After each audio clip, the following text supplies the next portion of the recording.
আমাদের দুইটা অপশন ছিল। একটা অপশন যে ঠিক আছে আমরা পাকিস্তানের বেইনসাফির মধ্যে থাকবো, ভারতের আধিপত্যবাদের ভয়ে। আমাদের রাজনীতিবিদদের মধ্যে কেউ কেউ এইটাকে রাইট মনে করেছেন, কিন্তু এই দেশের সংখ্যাগরিষ্ঠ জনগণ, এই দেশের তরুণ জনগণ, তারা পাকিস্তানের বিপক্ষেও যুদ্ধ করতে চাইছে, ভারতের আধিপত্যবাদের বিপক্ষেও যুদ্ধ করতে চেয়েছে। ৭১-এর মুক্তিযুদ্ধ ইসলামের বিপক্ষে হয় নাই। আমরা খুব স্পষ্টভাবে এটা বলতে চাই যে আমাদের ইসলামী মূল্যবোধের প্রতি গভীর শ্রদ্ধা আছে, কিন্তু আমরা সাম্প্রদায়িক না।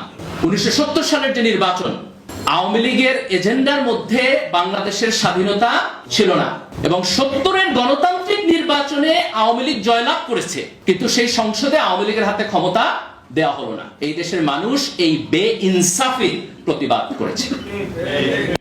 পশ্চিমবঙ্গের বাঙালি এবং বাংলাদেশের বাঙালি, তাদের দুইজনের রাজনৈতিক অভিমুখ কি এক? তাদের রাজনৈতিক চিন্তা এক? তাহলে বাঙালি জাতীয়তাবাদ আর আদর্শ কিভাবে হয়? শেখ মুজিবুর রহমানের প্রতি ৭৫-এর যে বাকশাল, এটার কারণে ওনার সমালোচনা আছে, কিন্তু ওনার প্রতি আমার শ্রদ্ধাও আছে। উনি মুক্তিযুদ্ধের নেতৃত্ব দিচ্ছেন। ১৯৭১ সালের মুক্তিযুদ্ধ হয়েছে ৭০-এর নির্বাচনের গণতন্ত্র না মানার কারণে। তাহলে গণতন্ত্রের চাইতে মুক্তিযুদ্ধের বড় কোনো চেতনা আছে? তাহলে হাসিনা যে ৩টা ইলেকশন চুরি করলেন, এটা কেমন করে মুক্তিযুদ্ধের চেতনা হয়? মুক্তিযুদ্ধের চেতনা হলো আপনি সৎ থাকবেন, মুক্তিযুদ্ধের চেতনা হলো আপনি গণতন্ত্র মানবেন, মুক্তিযুদ্ধের চেতনা হলো আপনি সরকারে যাবেন, কিন্তু ভোটে যদি হারেন ভদ্রলোকের মতো ক্ষমতা ছেড়ে দিবেন। ২৪ এবং ৭১-এর মধ্যে কোনো কনফ্লিক্ট নাই। রাজনীতিতে কোনো ফ্রি ব্রেড এন্ড বাটার নাই। মার্কা দেখে ভোট দেওয়ার দিন বাংলাদেশে শেষ হওয়া উচিত। আপনি কলা গাছ দাঁড় করায় দিবেন আর আমি ভোট দিব, আমার এই এলিজেন্সের মধ্য দিয়ে এই দেশের রাজনৈতিক ইত্রামি চলবে। আমাদের বিশ্ববিদ্যালয়ের কিছু কুলাঙ্গার শিক্ষক আছে, মাঝে মধ্যে তাদেরকে বলতে দেখবেন, বলে ঢাকা বিশ্ববিদ্যালয় মাদ্রাসা হয়ে গেছে। আমরা মনে করি ঢাকা বিশ্ববিদ্যালয়ের যে সমস্ত সাবজেক্ট ইভেন কওমি মাদ্রাসার সিলেবাসের সাথে মিলে, তাদেরকেও বিশ্ববিদ্যালয়ে ভর্তির সুযোগ দেওয়া উচিত। আসসালামু আলাইকুম ওয়া রাহমাতুল্লাহি ওয়া বারাকাতুহু। আমি অনেকদিন বক্তৃতা দেই না, ফ্যাসিবাদের পরে নতুন করে বক্তৃতা। আমি হাসনাবকে দিয়ে শুরু করি। ঢাকা বিশ্ববিদ্যালয়ের যে শিক্ষক সমিতি ক্লাউন, তাদের যে আপা, তাদের যে প্রধানমন্ত্রী, এখনো সাবেক বলে মনে করেন না, উনি কোথায়? কোথায়? বাংলাদেশে? শ্বশুর বাড়ি? ভিসা নিয়ে গেছেন? পলাইছেন? তো উনি যদি বাংলাদেশের মুক্তিযুদ্ধের সত্যিকারের চেতনার অনুসারী হইতেন, তাহলে রাজনৈতিকভাবে পরাজয়ের পরও কোথায় থাকতেন? বাংলাদেশে। আজকে ওনার যে বাংলাদেশে থাকার মতো নৈতিক সাহস হইল না, এর মানে হইল এই যে গত ১৫ বছরের ফ্যাসিবাদী শাসন, এটি মূলত আমাদের দেশে ভারতীয় আধিপত্যবাদ ছিল। আজকে সবাইকে বিজয় দিবসের শুভেচ্ছা। ভারতীয় আধিপত্যবাদ মুক্ত, শোষণ মুক্ত, স্বাধীন বাংলাদেশে। কার বিজয় দিবস? বাংলাদেশের না ভারতের? মুক্তিযুদ্ধ কারা করছে, আমরা না ভারত? ২৪-এর বিপ্লব কি আমেরিকা করে দিয়ে গেছে না আমাদের তরুণ প্রজন্ম করছে? ২৪-এর বিপ্লব আমাদের তরুণ প্রজন্ম করেছে। ১৯৭১ সালের মুক্তিযুদ্ধ এই দেশের আপামর জনসাধারণ করেছে। আমাদের মুক্তিযুদ্ধ ভারতের না, আমাদের বিপ্লব আমেরিকান না, ইনশাআল্লাহ।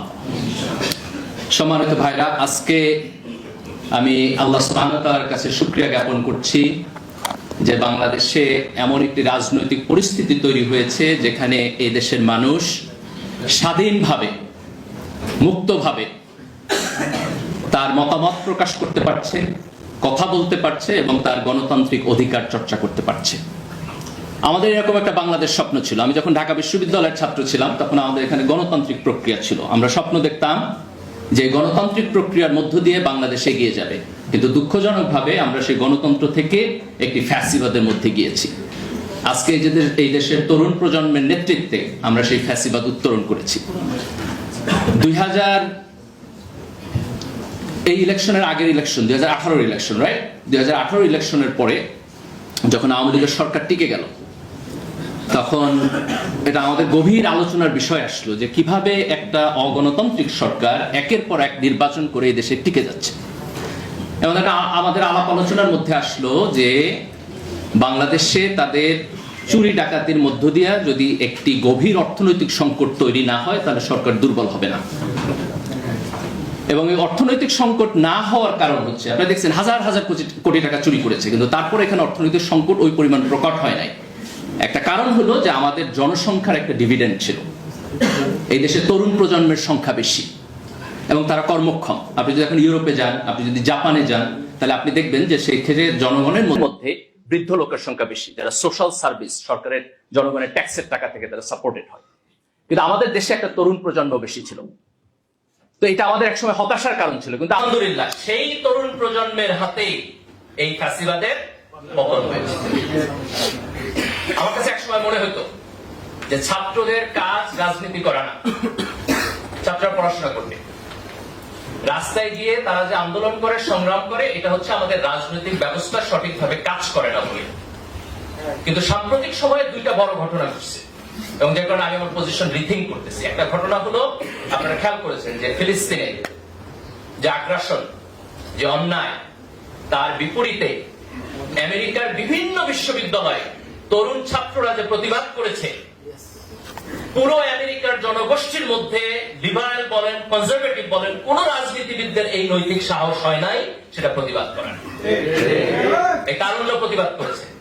তারা সবাই মুসলমান না, কিন্তু তারা সবাই তরুণ ছিলেন। এবং আজকে বাংলাদেশে এই ফ্যাসিবাদের বিপক্ষে যে সংগ্রাম হয়েছে, সেই সংগ্রামে দেশের তরুণ প্রজন্ম করেছে। আমি খুব সম্মানিত ফিল করতেছি সেই তরুণ প্রজন্মের নেতৃবৃন্দ এখানে বসা। এটা আমার প্রিভিলেজ এবং অনার। এবং আমি দৃঢ়ভাবে বিশ্বাস করি যে 47-এর পরে আমাদের 71 হয়েছে, 71 পরে আমাদের 24 হয়েছে, 24-এর পরে আর একটা গল্প আমাদের লিখতে হবে না ইনশাআল্লাহ। এই তরুণ প্রজন্ম বাংলাদেশের ভবিষ্যৎ। আমরা একটু ইতিহাস থেকে শুরু করি। বাংলায় মুসলমানদের একটা লম্বা সময়ের শাসন ছিল, 600-650 বছরের মতো। ইখতিয়ার উদ্দিন মোহাম্মদ বখতিয়ার খিলজি এখানে আসছেন, সেটি ছিল প্রথম রাজনৈতিক বিজয় যার মধ্য দিয়ে মুসলমানদের শাসন হয়েছে। এই লম্বা শাসনের সময়ে এখানে সাম্প্রদায়িক সম্প্রীতি ছিল। সুলতানদের শাসনামল ছিল, যেখানে বড় বড় পজিশনে নন মুসলিমরা ছিলেন। সরকারের উজির ছিলেন, সেনাবাহিনীর প্রধান ছিলেন। হিন্দু মুসলমানদের দ্বন্দ্ব এটা তখন কোনো নৌন ফেনোমেনা ছিল না। 1757 সালে যখন পলাশীর প্রান্তরে সিরাজউদ্দৌলার পতন হইল ইংরেজদের হাতে, এই প্রথম মুসলমানরা তাদের রাজনৈতিক যে ক্ষমতা সেটিকে হারাইল এবং এখানে ইংরেজ শাসন হলো। আমরা 200 বছরের উপনিবেশ শাসনের মধ্য দিয়ে গেলাম। এই সময়ে ইংরেজদের স্পন্সরের মধ্য দিয়া এখানে একটা অর্থনৈতিক পরিবর্তন হয়েছে। একটি জমিদার শ্রেণীর তৈরি হয়েছে, একটি হিন্দু জমিদার শ্রেণীর তৈরি হয়েছে এবং মুসলমানরা তাদের শোষিত কৃষক শ্রেণীতে পরিণত হয়েছে। দ্বিতীয় বিশ্বযুদ্ধের পরে যখন ইংরেজরা দুর্বল হইল এবং সারা দুনিয়া থেকে তাদের উপনিবেশ তারা গুটিয়ে নিল, আমাদের ভারতীয় উপমহাদেশেও আমাদের সংগ্রামের লম্বা ইতিহাস আছে। মুসলমানদেরও সংগ্রামের ইতিহাস আছে, কংগ্রেসেরও সংগ্রামের ইতিহাস আছে, হিন্দুদেরও সংগ্রামের ইতিহাস আছে। 1947 সালে আমরা পাকিস্তান রাষ্ট্র পেলাম, এটা আমাদের প্রথম আজাদি। 1757 সালে পতনের পরে আমাদের প্রথম মুক্তি হলো পাকিস্তান। কিন্তু দুঃখজনক হলো যে পাকিস্তান রাষ্ট্রের মধ্যে আমরা ইনসাফ পাই নাই। পাকিস্তানের মুসলমানদের মধ্যে সম্ভ্রান্ত এবং গরিব এই দুই মুসলমানের পার্থক্য হলো। আপনারা এখনো বিভিন্ন বই যদি পড়েন আগে দেখবেন যে লেখকের নামের পরিচিতিতে লেখা যে অত্যন্ত সম্ভ্রান্ত মুসলিম পরিবারে ওনার জন্ম হয়েছে। তো অসম্ভ্রান্ত কে ভাই? সম্ভ্রান্তের সংজ্ঞা কি? অসম্ভ্রান্ত কে? পশ্চিম পাকিস্তান যারা শাসন করছে তারা মনে করত যে পূর্ব পাকিস্তানের মুসলমান যারা চাষা ভুষা, যারা কৃষক, এই কৃষকের সন্তানরা যথেষ্ট পরিমাণ এলিট না। পূর্ব পাকিস্তান থেকে যারা মুসলিম লীগের রাজনীতি করত তারাও এই দেশের সংখ্যাগরিষ্ঠ মুসলমানদেরকে রিপ্রেজেন্ট করে নাই। আমাদের ধর্ম এক, কিন্তু অর্থনৈতিক ক্লাসের পার্থক্যের কারণে আমরা সেখানে ইনসাফ পাই নাই। ইনসাফ না পাওয়ার কারণে এই দেশের সংখ্যাগরিষ্ঠ মুসলমান 1971 সালে তাদের বিপক্ষে যুদ্ধ করেছে। 1970 সালের যে নির্বাচন, আওয়ামী লীগের এজেন্ডার মধ্যে বাংলাদেশের স্বাধীনতা ছিল না। আওয়ামী লীগ স্বাধীনতা চাইছে না স্বায়ত্তশাসন চাইছে? 25শে মার্চে যখন এখানে সেনাবাহিনী ডিপ্লয় হয়েছে, শেখ মুজিবুর রহমান কি স্বাধীনতার ঘোষণা দিয়ে গেছেন? দেন নাই। তাহলে আওয়ামী লীগের যে রাজনীতি 1970 পর্যন্ত ছিল, সেটি ছিল 6 দফার রাজনীতি, সেটি ছিল স্বায়ত্তশাসনের রাজনীতি। কিন্তু 25শে মার্চে যখন এখানে সেনাবাহিনী ডিপ্লয় হলো এবং 70-এর গণতান্ত্রিক নির্বাচনে আওয়ামী লীগ জয়লাভ করেছে, কিন্তু সেই সংসদে আওয়ামী লীগের হাতে ক্ষমতা দেওয়া হলো না। এই দেশের মানুষ এই বেইনসাফির প্রতিবাদ করেছে। কিন্তু আমাদের সামনে প্রশ্ন ছিল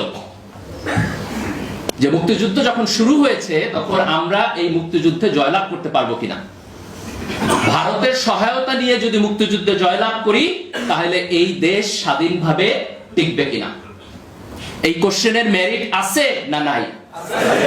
এই দেশের উপর ভারতীয় আধিপত্যবাদ হয়েছে না হয় নাই? আমাদের দুইটা অপশন ছিল। একটা অপশন যে ঠিক আছে, আমরা পাকিস্তানের বেইনসাফির মধ্যে থাকবো ভারতের আধিপত্যবাদের ভয়ে। আমাদের রাজনীতিবিদদের মধ্যে কেউ কেউ এইটাকে রাইট মনে করেছেন।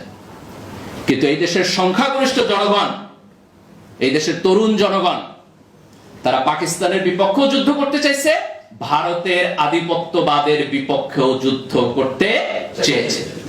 এই কারণে আমাদের সংগ্রাম 71-এ শেষ হয় নাই। আমাদের সংগ্রাম 24-এ এসে ভারত এবং পাকিস্তান উভয়ের আধিপত্যবাদের বিপক্ষে দাঁড়িয়ে আমরা সত্যিকারের বাংলাদেশী হয়ে উঠেছি। 71-এর মুক্তিযুদ্ধ ইসলামের বিপক্ষে হয় নাই। শামসুর রহমান তো সেকুলার কবি, উনিও তো লিখছেন যে স্বাধীনতা তুমি পিতার উদার জায়নামাজের কোমল জমিন। এই দেশের মুক্তিযোদ্ধারা মুক্তিযুদ্ধ করছে, নামাজ পড়ছে। এই দেশের মুক্তিযোদ্ধারা মুক্তিযুদ্ধ করছে, আল্লাহর কাছে বিজয়ের জন্য প্রার্থনা করছে, দোয়া করছে। কিন্তু স্বাধীনতার পরে এই দেশে আওয়ামী লীগ, শেখ পরিবার, কিছু বাম রাজনীতিবিদ, তারা মুক্তিযুদ্ধের ইতিহাসকে মনোপলি করেছে। 72-এর সংবিধানে তারা সেকুলারিজম আনছে।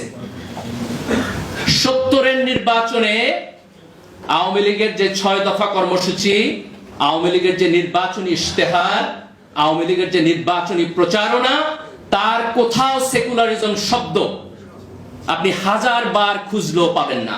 তাহলে 72-এর সংবিধানে সেকুলারিজম আসলো কোথা থেকে? 72-এর সংবিধানে সমাজতন্ত্র আসছে।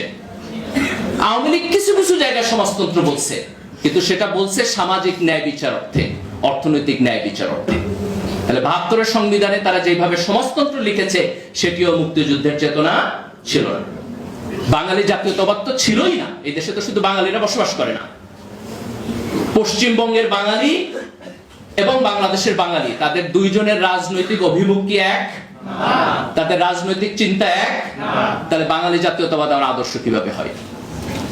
তাহলে ধর্মনিরপেক্ষতা আমার আদর্শ না, সমাজতন্ত্র আমার আদর্শ না, বাঙালি জাতীয়তাবাদ আমার আদর্শ না, কিন্তু আমার সংবিধানে তার সবকিছুই আসছে। তাহলে আওয়ামী লীগ সর্বপ্রথম 72-এর সংবিধানের মধ্য দিয়ে মনোপলি করেছে। তারপরে 75-এ তারা গণতন্ত্র থেকে সরাসরি চলে গেল এক দল, এক দেশ, এক নেতা বাকশালে। দেখেন এটা কত বড় আইরনি। 1970 সালের নির্বাচনে, গণতান্ত্রিক নির্বাচনে আওয়ামী লীগ জিতলো। সেই নির্বাচনের ফলাফল পশ্চিম পাকিস্তান মানল না বলে আমরা মুক্তিযুদ্ধ করলাম। আর সেই মুক্তিযুদ্ধের মধ্য দিয়ে যে সরকার হইল, সেই মুক্তিযুদ্ধের যিনি নেতৃত্ব দিলেন, সেই শেখ মুজিব 1975 সালে সেই গণতন্ত্রকে বাদ দিয়ে উনি বাকশাল প্রতিষ্ঠা করলেন। এটা আমাদের জাতিগত শেম, এটা আমাদের জাতিগত শেম। 1975 সালে যেটি হয়েছে, কিন্তু ইতিহাসের পরিক্রমা উনি বাকশাল কন্টিনিউ করতে পারলেন না। ওনার এই যে ঐতিহাসিক আকাঙ্ক্ষা, এই অসমাপ্ত আকাঙ্ক্ষাকে কন্টিনিউ করলেন তার মেয়ে। আমার একটা আফসোস যে শেখ মুজিবুর রহমানের প্রতি 75-এর যে বাকশাল, এটার কারণে ওনার সমালোচনা আছে, কিন্তু ওনার প্রতি আমার শ্রদ্ধাও আছে। উনি মুক্তিযুদ্ধের নেতৃত্ব দিচ্ছেন। উনি যদি বাকশাল করে এই দেশ 10 বছর শাসন করতেন, তাও আমার একটু আফসোস কম থাকতো যে না, ওনার একটা ক্রেডিট আছে। কিন্তু ওনার মেয়ে এসে এই দেশে 15 বছর ফ্যাসিবাদ কেন করে? ওনার তো কোনো কন্ট্রিবিউশন নেই। মুক্তিযুদ্ধের সময় শেখ হাসিনা কই ছিলেন? ওনার তো কন্ট্রিবিউশন নেই, কিন্তু উনি এই দেশে 15 বছরের ফ্যাসিবাদী শাসন করলেন। এবং আওয়ামী লীগের এই ফ্যাসিবাদী শাসনের পেছনে সবচেয়ে বড় যে জিনিসটা ওনারা ব্যবহার করলেন সেটি হলো মুক্তিযুদ্ধের চেতনা ইন্ডাস্ট্রি। 1971 সালের মুক্তিযুদ্ধ হয়েছে 70 নির্বাচনের গণতন্ত্র না মানার কারণে। তাহলে গণতন্ত্রের চাইতে মুক্তিযুদ্ধের বড় কোনো চেতনা আছে? তাহলে হাসিনা যে 3টা ইলেকশন চুরি করলেন, এটা কেমন করে মুক্তিযুদ্ধের চেতনা হয়? আপনি 1970 সালের নির্বাচনে শেখ মুজিবুর বক্তব্য পড়েন, ওনার বক্তব্যের 75% হলো যে পূর্ব পাকিস্তানে কেন অর্থনৈতিক বৈষম্যের শিকার হইতেছে, কেন পশ্চিম পাকিস্তান এখানে ইনসাফ করতেছে না। আর গত 16 বছরে শেখ হাসিনা হাজার হাজার কোটি টাকা এই দেশ থেকে চুরি করছে। এই চুরি করার নাম কিভাবে মুক্তিযুদ্ধের চেতনা হয়? যদি দেশের টাকা চুরি করে বিদেশে পাঠানো মুক্তিযুদ্ধের চেতনা হয়, যদি গণতান্ত্রিক নির্বাচনকে করাপ্ট করে একটি একনায়কতান্ত্রিক সরকার ব্যবস্থা ডেভেলপ করা হচ্ছে মুক্তিযুদ্ধের চেতনা হয়, তাহলে সেই মুক্তিযুদ্ধের চেতনার আমার প্রয়োজন নেই। আমরা 24-এর এই বিপ্লবের মধ্য দিয়ে এই দেশের তরুণ প্রজন্ম যেটি অর্জন করেছে সেটি হলো যে ফ্যাসিবাদ এই দেশে টিকবে না। আমাদের গর্ব করা উচিত। আপনি আজকে মিডল ইস্টে তাকায় দেখেন, এক একটা দেশে 50 বছরের একনায়ক চলতেছে, কিন্তু আমাদের দেশে শেখ হাসিনা একটা লম্বা সময় থাকছে, কিন্তু 15 বছর পরে আমরা তাদেরকে বিদায় করেছি। তারা থাকতে পারে নাই। আমরা গণতান্ত্রিক সরকার ব্যবস্থায় প্রত্যাবর্তন করেছি এবং ইনশাআল্লাহ এই গণতন্ত্রকে আমরা সামনের দিকে এগিয়ে নিয়ে যাব। শেখ হাসিনার যে মুক্তিযুদ্ধ ইন্ডাস্ট্রি, এর সাথে এই দেশের যে আপামর জনসাধারণ মুক্তিযুদ্ধ করছে তার কোনো সম্পর্ক নাই। মুক্তিযুদ্ধের যে সত্যিকারের চেতনা, তার কোনো সম্পর্ক নাই। মুক্তিযুদ্ধের চেতনা হলো আপনি সৎ থাকবেন, মুক্তিযুদ্ধের চেতনা হলো আপনি গণতন্ত্র মানবেন, মুক্তিযুদ্ধের চেতনা হলো আপনি সরকারে যাবেন কিন্তু ভোটে যদি হারেন ভদ্রলোকের মতো ক্ষমতা ছেড়ে দিবেন। মুক্তিযুদ্ধের চেতনা হলো আপনি আপনার সন্তানকে যখন বিশ্ববিদ্যালয়ে পাঠাবেন সেখানে নোংরা ছাত্র রাজনীতি থাকবে না, সিট পলিটিক্স থাকবে না, একজনকে আপনি শারীরিকভাবে নির্যাতন করতে পারবেন না, একজন ছাত্রকে আপনি বুলিং করতে পারবেন না। মুক্তিযুদ্ধের চেতনা হলো আমার সন্তান এইরকম এডুকেশন সিস্টেম পাবে যেন সে বিশ্বের গ্লোবাল মার্কেটে গিয়ে কম্পিটিশন করতে পারে। 24-এর বিপ্লবের যে চেতনা সেটি মূলত মুক্তিযুদ্ধকে আওয়ামী লীগের যে দলীয়করণ এবং চেতনা ইন্ডাস্ট্রি তার থেকে মুক্তি দিয়ে এই দেশের জনসাধারণের কাছে ফিরিয়ে দিয়ে গেছে। 24 এবং 71-এর মধ্যে কোনো কনফ্লিক্ট নাই। যারা 24-এর চেতনার সাথে 71-এর কনফ্লিক্ট অনুভব করেন তারা মূলত অগণতান্ত্রিক শক্তি, তারা ফ্যাসিবাদী শক্তি, তারা মুক্তিযুদ্ধের চেতনা বিক্রি করতে চায় এবং এই দেশে তাদের মুক্তিযুদ্ধের চেতনার $1 মিলিয়ন ইন্ডাস্ট্রি আছে। এই ইন্ডাস্ট্রির প্রফিটে টান পড়ছে বলে তারা আজকে 24-এর চেতনার প্রতিবাদ করে। কিন্তু এই দেশের আপামর জনসাধারণ যারা 1947 সালে ভারতের সাথে যাইতে চায় নাই, 1971 সালে যারা পাকিস্তানের সাথে থাকতে চায় নাই এবং 2024 সালে যারা একটা ফ্যাসিবাদী সিস্টেমের মধ্যে থাকতে চায় নাই, এই সকল চেতনার মধ্যে কোনো কন্ট্রাডিকশন নাই, কোনো কনফ্লিক্ট নাই। আমরা একটি সুস্থ, সুন্দর, গণতান্ত্রিক, মানবিক এবং ইনসাফপূর্ণ সমাজ এখানে চাই। এবং আজকের তরুণ প্রজন্ম তার নিজের বুকের রক্ত দিয়ে, সাহস দিয়ে যে রাজনৈতিক আন্দোলন এবং সংগ্রাম এবং গণ অভ্যুত্থানের মধ্য দিয়ে এটি তৈরি করেছে, আমরা বিশ্বাস করি যে আগামী দিনে বাংলাদেশ এই অক্ষপথে থাকবে, এই কক্ষপথ থেকে বাংলাদেশ বিচ্যুত হবে না ইনশাআল্লাহ। এবং তরুণদের এই ভূমিকা পালন করতে হবে। রাজনীতিতে কোনো ফ্রি ব্রেড এন্ড বাটার নাই। আপনি যদি নাগরিক হিসাবে আপনার অধিকারের পক্ষে না দাঁড়ান, আপনি যদি নাগরিক হিসাবে আপনার ভয়েস রেইজ না করেন, আপনি যদি নাগরিক হিসাবে আপনার রাজনৈতিক ভূমিকা পালন না করেন, তাইলে পরে রাজনৈতিক সিস্টেম নিজে নিজে ভালো হয়ে আপনাকে আপনার নাগরিক অধিকার দিবে না। আগামী দিনে আমাদেরকে সতর্ক থাকতে হবে এবং নিজের রাজনৈতিক অধিকারকে খুব স্পষ্টভাবে গণতান্ত্রিক প্রক্রিয়ার মধ্য দিয়ে আমাদের রিপ্রেজেন্টেশন নিশ্চিত করতে হবে। আগামী নির্বাচন আমরা আশা করতেছি সুষ্ঠু হবে। তরুণ প্রজন্মের দায়িত্ব হলো সৎ, দেশপ্রেমিক, এবং যোগ্য ব্যক্তিকে ভোট দেয়া। মার্কা দেখে ভোট দেওয়ার দিন বাংলাদেশে শেষ হওয়া উচিত। আপনি কলা গাছ দাঁড় করায় দিবেন আর আমি ভোট দিব, আমার এই এলিজেন্সের মধ্য দিয়ে এই দেশের রাজনৈতিক ইত্রামি চলবে। আমি যদি সত্যিকার অর্থে চাই যে রাজনীতি পরিশুদ্ধ হোক, তাহলে আমার দায়িত্ব হচ্ছে ভালো লোককে, সৎ লোককে, যোগ্য লোককে দেখে ভোট দেওয়া, সে যেই দলের হোক। সে যদি বাংলাদেশপন্থী হয়, সে যদি ভারতপন্থী হয়, তাহলে হাসনাতের ভাষা হলো মাইনরিটি। কিন্তু সে যদি বাংলাদেশপন্থী হয়, তাহলে আমার দায়িত্ব হচ্ছে সৎ এবং যোগ্য ব্যক্তিকে ভোট দেওয়া। বাঙালি মুসলমানের এখানে যে ইতিহাস, সেই ইতিহাসে হিন্দুদের সাথে আমাদের কনফ্লিক্টের ইতিহাস আছে। ব্রিটিশদের সময়ে এখানে আমরা হিন্দু জমিদারদের হাতে এই দেশের সংখ্যাগরিষ্ঠ মুসলমান নির্যাতিত হয়েছেন। কিন্তু তার মানে এই না যে 1971 সালে যখন আমাদের রাষ্ট্র হইল, এই রাষ্ট্রের মধ্যে যারা বসবাস করে আজকে সেই হিন্দুরা সেই 1757-1857 সালের হিন্দুদের রিপ্রেজেন্টেটিভ না। আজকে যখন এই বাংলাদেশ স্বাধীন হয়েছে, আজকে বাংলাদেশের যে কোনো নাগরিক, সে যদি বাংলাদেশ রাষ্ট্রের স্বার্থের পক্ষে থাকে, তাহলে সে আমার ভাই, সে আমার বন্ধু, সে আমার ফেলো সিটিজেন। আমি তার অধিকারের পক্ষে দাঁড়াবো, সে আমার অধিকারের পক্ষে দাঁড়াবে। ধর্মের ভিত্তিতে, জাতীয়তার ভিত্তিতে, এথনিসিটির ভিত্তিতে আমরা এইখানে কোনো মেজরিটি মাইনরিটি ভাগাভাগি করতে চাই না। আমরা খুব স্পষ্টভাবে এটা বলতে চাই যে আমাদের ইসলামী মূল্যবোধের প্রতি গভীর শ্রদ্ধা আছে, কিন্তু আমরা সাম্প্রদায়িক না।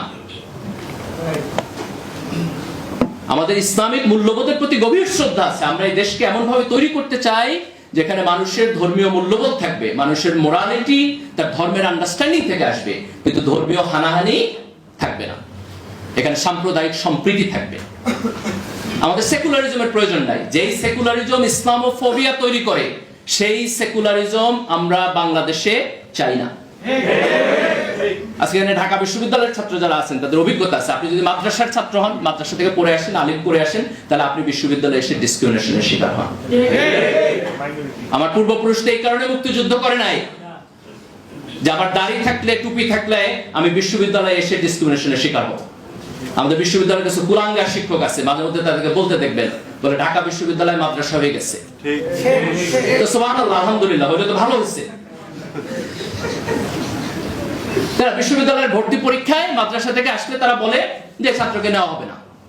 কি হয়েছে? সে মাদ্রাসায় পড়ে আসে নাই, হয় ইংরেজি ভালো পড়ে না, ইত্যাদি। আরে ভাই, তুমি তো ভর্তি পরীক্ষা নিতেছো। সে যদি ইনকম্পিটেন্ট হয়, তাহলে তো তোমার ভর্তি পরীক্ষাই ফেল করবে। সে যদি ভর্তি পরীক্ষায় পাশ করেই আসে, তাহলে তার যোগ্যতা নিয়ে তো তোমার প্রশ্ন করার কোনো প্রয়োজন নেই। আমরা এমন একটা বিশ্ববিদ্যালয় চাই যেখানে বাঙালি মুসলমান কৃষকের সন্তানরা ডিসক্রিমিনেশনের শিকার হবে না। আমরা মনে করি ঢাকা বিশ্ববিদ্যালয়ের যে সমস্ত সাবজেক্ট ইভেন কওমি মাদ্রাসার সিলেবাসের সাথে মিলে, তাদেরকেও বিশ্ববিদ্যালয়ে ভর্তির সুযোগ দেওয়া উচিত। আপনি তার সিলেবাস দেখেন, একটা এক্সপার্ট কমিটি সেটাকে ইভালুয়েট করুক, এবং তারা যদি মনে করে তার যথেষ্ট প্রি রিকোয়ারমেন্ট আছে, তাহলে সেখানে সে ভর্তি হবে। বহু বিশ্ববিদ্যালয় আছে, আপনার যদি প্রি রিকোয়ারমেন্টে ঘাটতি থাকে, তাহলে সে সাজেস্ট করবে আপনার 2টা কোর্স বেশি নিতে হবে, আপনার 4টা কোর্স বেশি নিতে হবে। আপনি বিদেশি বিশ্ববিদ্যালয়ে যান, আপনি ডিসক্রিমিনেশনের শিকার হবেন না। এরা এত বেশি প্রগতিশীল হয়ে গেছে যে আমাদের এখানে আপনি ডিসক্রিমিনেশনের শিকার হবেন। এই ইসলামোফোবিয়া তৈরি করার যে সেকুলারিজম, আমরা সেই সেকুলারিজমকে আজকে প্রত্যাখ্যান করি।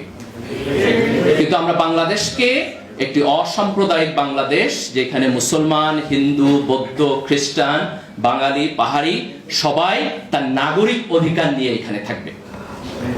তার নাগরিক অধিকারের মধ্যে কোনো কাটছাট হবে না। সে যদি বাংলাদেশের নাগরিক হয়, তাহলে তার পরিপূর্ণ নাগরিক অধিকার থাকবে। আজকে দেখেন, গত সরকারের সময় বিএনপি এবং জামাত, তাদের নেতা এবং কর্মীরা নির্যাতিত হয়েছে। আজকে যখন হাসিনা সরকারের পতন হয়েছে, আমরা মুক্তির আনন্দ বুঝতেছি। কিন্তু আপনি যদি সৎ হন আপনার অভিজ্ঞতার প্রতি, তাহলে আপনার দায়িত্ব হচ্ছে এই মুক্তির আনন্দ এই দেশের প্রত্যেকটি নাগরিকের জন্য নিশ্চিত করা। সে আপনার দলের হইতে পারে, সে আপনার দলের নাও হইতে পারে, ডাজন্ট ম্যাটার। সে যদি আমার নাগরিক হয়, সে যদি আল্লাহর বান্দা হয়, সে যদি মানুষ হয়, তাহলে তার নাগরিকের অধিকারের পক্ষে দাঁড়ানো আমার দায়িত্ব। দেখেন, আল্লাহ রাসূল যখন মক্কা থেকে মদিনায় গেছেন, উনি মদিনার বিভিন্ন গোত্রের সাথে চুক্তি করেছেন। তার সব গোত্র মুসলমান ছিল না, এবং তার চুক্তি হয়েছে যে আমি আক্রান্ত হলে তুমি আমাকে সাহায্য করবা, তুমি আক্রান্ত হলে আমি তোমাকে সাহায্য করব। তাহলে একজন নন মুসলিম যে আল্লাহ রাসূলের সাথে চুক্তিবদ্ধ, সে যদি আক্রান্ত হয়, আল্লাহ রাসূল তার সাহায্যে যুদ্ধ করতে যাবে, সেই যুদ্ধ কি জিহাদ হবে না? সেই যুদ্ধে যদি মারা যায় শাহাদাত হবে না? কিন্তু এই শাহাদাত তো ধর্ম প্রতিষ্ঠার জন্য হয় না, এটা হয়েছে ওয়াদা রক্ষা করার জন্য। ওয়াদা আমার ধর্মের পার্ট না পার্ট না? তাহলে আজকে রাষ্ট্রের নাগরিক হিসাবে আমি যখন একটা সংবিধানের মধ্যে একটা সিস্টেম তৈরি করতেছি, তখন আমি সকল নাগরিকের জন্য তার নাগরিক অধিকারের নিশ্চয়তা দিতেছি। আমি তার ধর্মের উপর ভিত্তি করে পার্থক্য করতেছি না, তার বর্ণের উপর ভিত্তি করে পার্থক্য করতেছি না, তার এথনিসিটির উপর ভিত্তি করে পার্থক্য করতেছি না। কিন্তু আমার রাষ্ট্রের সুনির্দিষ্ট আদর্শ থাকবে, ইডিওলজি থাকবে। মুসলমানরা তাদের ধর্ম থেকে তার নৈতিক যে মোটিভেশন সেটি নিবে, যিনি হিন্দু তিনি হিন্দু ধর্ম থেকে তার মোটিভেশন নেবেন, এবং আমরা একটি সাম্প্রদায়িক সম্প্রীতির মধ্য দিয়ে সবাই মিলে আমরা বাংলাদেশী হয়ে উঠব। এটি হচ্ছে আমাদের আগামী দিনের রাজনৈতিক অঙ্গীকার। আজকে আমি ঢাকা বিশ্ববিদ্যালয় শিবিরকে খুব স্পেসিফিকলি ধন্যবাদ দিতে চাই। আমি যখন বিশ্ববিদ্যালয়ের দায়িত্বশীল ছিলাম আজকে থেকে প্রায় 15-16 বছর আগে, কিন্তু আলহামদুলিল্লাহ আজকে ঢাকা বিশ্ববিদ্যালয়ে যারা নেতৃত্ব দিতেছে তাদেরকে দেখলে আমার সেই পুরাতন দিনের কথা মনে হয়। এই জুলাইয়ের বিপ্লবে তারা যে গৌরবজনক ভূমিকা পালন করছে, আমি আশা করব যে আগামী দিনে ইনশাআল্লাহ তারা জাতিকে নেতৃত্ব দেওয়ার ভূমিকা পালন করবে। আমরা এখনো মাঝে মধ্যে বলি যে ভারতীয় আধিপত্যবাদের বিপক্ষে আমরা যুদ্ধ করব, আমরা লড়াই করব, এক বিন্দু জমি আমরা ছাড় দিব না, এটা ডিফেন্সিভ বক্তব্য। কিন্তু আমরা আগামী দিনে যে রাজনীতি করতে চাই, আমরা আমাদের যোগ্যতার মধ্য দিয়ে সারা দুনিয়াতে বাংলাদেশ যে একটা কম্পিটেন্ট জাতি, একটা দেশ, সেটিকে আমরা তুলে ধরতে চাই। আমরা উপমহাদেশের নেতৃত্ব দিতে চাই। আমরা মায়ানমারের রোহিঙ্গাদের প্রবলেম সলভ করতে চাই। আমরা ভারতের মুসলমানদের অধিকারের পক্ষে দাঁড়াইতে চাই। আমরা ভারত এবং পাকিস্তানের মধ্যে নেগোসিয়েশন করতে চাই। আমরা সার্ককে শক্তিশালী করতে চাই। আমরা দক্ষিণ এশিয়াকে নেতৃত্ব দিতে চাই। আমরা বিশ্বকে নেতৃত্ব দিতে চাই। যেই তরুণ প্রজন্ম হাসিনার মতো একটি শক্তিশালী ফ্যাসিস্টকে রাস্তায় দাঁড়াইয়া কোনো রাজনৈতিক দলের সহযোগিতা ছাড়া নিজেরা নেতৃত্ব দিয়ে এই ফ্যাসিবাদকে পতন করেছে, তারা আগামী দিনে এই দেশকে নেতৃত্ব দিতে পারবে ইনশাআল্লাহ। আমি সবাইকে উদাত্ত আহ্বান জানাবো, আপনারা রাজনৈতিকভাবে সচেতন থাকবেন। দলের কর্মী কম হন, দেশের কর্মী বেশি হবেন। আমাদের জাতীয় স্বার্থের প্রশ্নে কোনো কম্প্রোমাইজ আমরা করব না। এই দেশের ভবিষ্যৎ এই দেশের তরুণদের হাতে। 24-এর বিপ্লব আমাদের অতীত ইতিহাসের সাথে আমাদের যোগসূত্রতা কেটে দেয় নাই। এটা 71-এর সাথে জড়িত, এটা 47-এর সাথেও জড়িত। আওয়ামী লীগ এই ইতিহাসকে মনোপলি করেছে, আজকে আমরা সেই মনোপলি থেকে এই দেশের ইতিহাসকে মুক্তি দিয়েছি। তো ইনশাআল্লাহ আমাদের যে সংগ্রাম, আমাদের যে ইনকিলাব, এটি চলবে। এই দেশের তরুণ প্রজন্ম আবার তার সংগ্রাম পরিচালনা করবে, এবং ইনশাআল্লাহ আমরা বাংলাদেশকে একটি শক্তিশালী গণতান্ত্রিক রাষ্ট্র হিসাবে বিশ্বের বুকে দাঁড় করাবো। এটি হবে আমাদের আগামী দিনের রাজনীতি।